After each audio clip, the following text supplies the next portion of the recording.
Would you like to retire decades before most people? It's possible to retire much earlier than most people think, but you have to be thoughtful about your lifestyle, investments, and even where you live. Want to know about a powerful strategy that could allow you to retire in your 30s? Then you have to check out today's video. He is a best-selling author.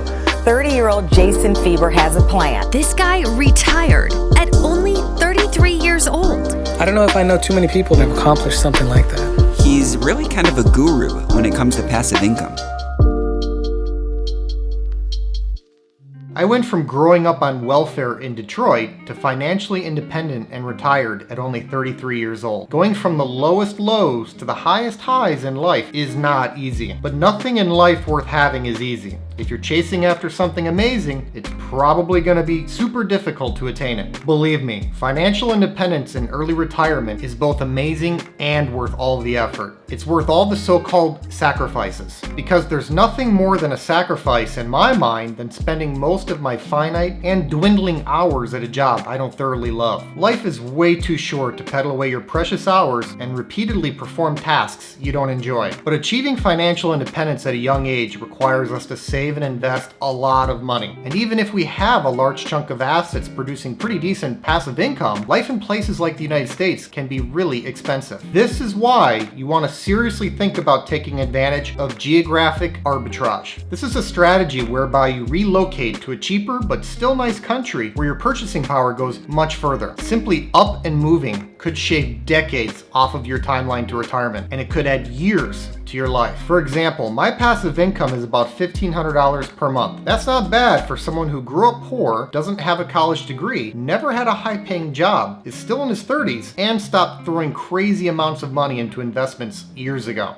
While $1,500 a month doesn't go terribly far in the States, it can positively buy an amazing lifestyle in many parts of the world. I know, I moved abroad in 2017, and I'm living the life of my dreams on a fraction of the money you think it costs. So keep in mind, this video is coming from someone who actually moved and took advantage of geographic arbitrage. I did a lot of research before I moved, and today I want to share with you some of that research as well as first-hand experience. Here are 3 countries in different parts of the world where $1,500 a month can allow for a great lifestyle and very early retirement. The first country I'd like to tell you about is Thailand. This is where I moved to back in 2017. Thailand is, in my opinion, the best bang for buck in the whole world. You get modern development and amenities at a fraction of the price you'd find in places like the United States. I spend only $400 a month on a luxury 1-bedroom apartment. It's beautiful. It's located in a great part of town, comes with a guarded gate, swimming pool, gym, and the whole 9 yards. And it's furnished. I've lived in apartments in numerous cities in the States, and I can tell you for sure that this furnished apartment would run at least 3 times more money in any desirable American city. It's cheap in Thailand, but more importantly, the value for money is exceptional. You don't want to just go somewhere that's cheap. You want to live in a place where your money goes far and you can live the lifestyle you like without spending too much money on it. It's about value, not only price. English is widely spoken here, medical care is excellent, the food is delicious, warm weather is everywhere, the beaches are some of the best in the world, and the people are really kind. You can get the big city excitement of Bangkok, or you can chill out in a small beach or mountain town. It's up to you. I found that my purchasing power here is about 3 times higher than it is in the States. So my $1,500 a month buys a lifestyle similar to what $4,500 a month would in the States. That's the power of geographic arbitrage for you. Since housing and food is usually your 2 biggest monthly costs, Thailand is great because both housing and food is so cheap. In addition to the cheap apartment I just mentioned, I can eat a delicious lunch here for less than $2. Thailand's ever-changing visa policies are difficult to navigate, but if you have a reasonable visa option, Thailand is very attractive. The second country of interest is Georgia. Not the US state, I'm talking about the country. Georgia is in the Caucasus region of Eurasia. If you want that European vibe at a fraction of the European price, Georgia might just fit the bill. The capital, Tbilisi, is super cheap. You can find nice apartments in the city center for $400 a month. Food is plentiful and affordable. The core of Tbilisi is super walkable, and there are modern amenities like the recently built Galleria Tbilisi, which features a bowling alley and movie theater. Another neat thing about Tbilisi is the fact that it has a relatively mild microclimate for its latitude. It gets seasons, but they're fairly mild. One of the best aspects of Georgia, though, is the visa and tax policies. Georgia offers a one-year visa to citizens from dozens of different countries, including the USA. So that means you can waltz in and stay for a year, no questions asked. No other country offers this. Of course, the current lockdowns are affecting this policy, but Georgia's visa policy will be world-class when things return to normal. The other great thing about Georgia is the fact that they have a territorial tax policy. Money brought into Georgia from income sources abroad isn't taxed. This means that as long as you don't earn income locally, you shouldn't face a local tax from Georgia. Easy visa, low taxes, cheap cost of living, and a Eurasian location should put Georgia on your radar. One issue with Georgia is that it's a pretty small country. Your choices in terms of cities is limited. Other than perhaps the seaside resort town of Batumi, Tbilisi is really the only viable option. The third country I want to talk about is Mexico. If you're retiring from the States and want to stay geographically close to the US, Mexico is interesting. Mexico could allow you to experience the cheaper cost of living and greater purchasing power that geographic arbitrage offers without having to relocate somewhere very far away. Mexico is close to the US, and it's a place that's familiar enough to many people, so the culture shock won't be too extreme. The cuisine is obviously delicious, the climate in most cities is fantastic, the beaches are beautiful, cost of living is low, and the atmosphere is generally pretty laid back and fun. Plus you get your choice of a giant city like Mexico City, or say a smaller beach town like Puerto Vallarta. A visitor's permit gives Americans 6 months in the country, which can apparently be renewed by simply leaving and coming back. Of course, again, this is being currently impacted by the border lockdowns related to coronavirus. Once the world gets back on track, most visa policies will likely return to their pre-pandemic state. Crime can be an issue in certain Mexican cities, and Mexico has a residence-based tax system. This could affect how your worldwide income is taxed. But if you want to retire decades faster and still be close to the US, Mexico might give you a best of both worlds solution. Thanks so much for watching. I hope you enjoyed today's video. Give us a like if you did. Please make sure to subscribe to the channel and ring that notification bell so you don't miss out on new content. Also, take a look at the description box below for some important links and additional information. I'll see you next time.